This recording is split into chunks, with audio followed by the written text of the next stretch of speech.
Tricep extension. ఒకలేమో ఇట్లా చేయమంటారు, ఇంకోలేమో ఇట్లా చేయమంటారు, ఇంకోలేమో ఇట్లా చేయమంటారు.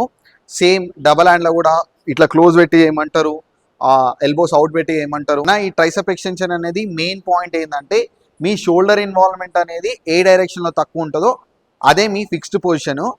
ఇప్పుడు ఫర్ ఎగ్జాంపుల్ మీరు ఇట్లా చేసిరనుకోండి మీ front part of the shoulder అనేది ఇన్వాల్వ్ అవుతుంది. సో మీరు ఇట్లా చేసిరనుకోండి మీ side part of the shoulder involve అవుతుంది. ఇట్లా చేసిరనుకోండి మీ back part of the shoulder involve అవుతుంది. ఇది పర్సన్ టు పర్సన్ డిఫరెంట్ ఉంటుంది, ఎందుకంటే అందరి అలైన్మెంట్ అనేది ఒకలా ఉండదు. సో మీరు మెయిన్ థింగ్ గుర్తుపెట్టుకోవాల్సింది మీకు ఏ డైరెక్షన్లో షోల్డర్ ఇన్వాల్వ్మెంట్ తక్కువ ఉంటుంది. ఈ సైడ్కి ఈ కంప్లీట్ ఈ స్ట్రేట్కి మధ్యలో ఉండాలి మీ హ్యాండ్. ఇట్లా ఇక్కడ నుంచి ఇట్లా తీసుకోవాలి. సో ఇది మీ tricep extension correct position. Second main thing stretch అన్న, మీకు ఏ డైరెక్షన్లో ఫుల్ స్ట్రెచ్ వస్తుందో అదే మీ పర్ఫెక్ట్ ట్రైసెప్ ఎక్స్టెన్షన్ పొజిషన్.